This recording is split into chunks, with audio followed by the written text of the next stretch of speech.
हज और उम्रे से रिलेटेड वीडियो अपडेट लेके आप दोस्तों की खिदमत में हाजिर हूँ। अगर आपने अभी तक चैनल सब्सक्राइब नहीं करा तो चैनल सब्सक्राइब करके बेल आइकन को प्रेस करें। रमज़ान में उम्रा बुकिंग की इत्तलात और वजारत हज की वजाहत। सऊदी अरब में वजारत हज और उम्रा ने 15 शबान और 15 रमज़ान से उम्रा बुकिंग के बारे में सोशल मीडिया पर वायरल इत्तलात की तरदीद की है। अक्काज़ अखबार के मुताबिक सोशल मीडिया पर यह इत्तला गर्दिश कर रही थी। इस साल उम्रा बुकिंग 2 मराहिल में होगी। पहले मरहले की शुरुआत 15 शबान से होगी।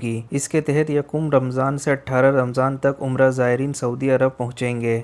दूसरे मरहले की बुकिंग 15 रमज़ान से की जाएगी, जिसके तहत 19 रमज़ान से 30 रमज़ान तक उम्रा ज़ायरीन को आने की इजाज़त होगी। वजारत हज और उम्रा ने सोशल मीडिया पर इन इत्तलात के हवाले से कहा, वजारत की जानिब से ऐसा कोई बयान जारी नहीं हुआ, ये बिल्कुल गलत है। वजारत हज और उम्रा ने बयान में कहा, सऊदी शहरी मुकीम गैर मुल्की और विज़िट वीज़ों पर आने वाले माह रवां मार्च के आखिर तक उम्रे की बुकिंग करवा सकते हैं। बयान में मज़ीद कहा गया, उम्रा इजाज़तनामा लेने वाले ज़ायरीन से अभी कोरोना वैक्सीन की पाबंदी नहीं कराई जा रही है। वजारत हज उम्रा ने कहा, उम्रे के इजाज़तनामे अतमरना ऐप के ज़रिए जारी किए जा रहे हैं।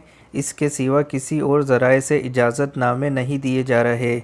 वजारत ने तंबीह की, कोई भी शख्स किसी भी दूसरे शख्स के उम्रा इजाज़तनामे से फ़ायदा उठाने की कोशिश ना करे। ऐसा करना गलत होगा और इसकी इजाज़त नहीं दी जाएगी। सऊदी अरब में मुकीम गैर मुल्की अगर कोई सवाल पूछना चाहें तो वीडियो के नीचे कमेंट करें, तसल्ली बख्श जवाब दिया जाएगा।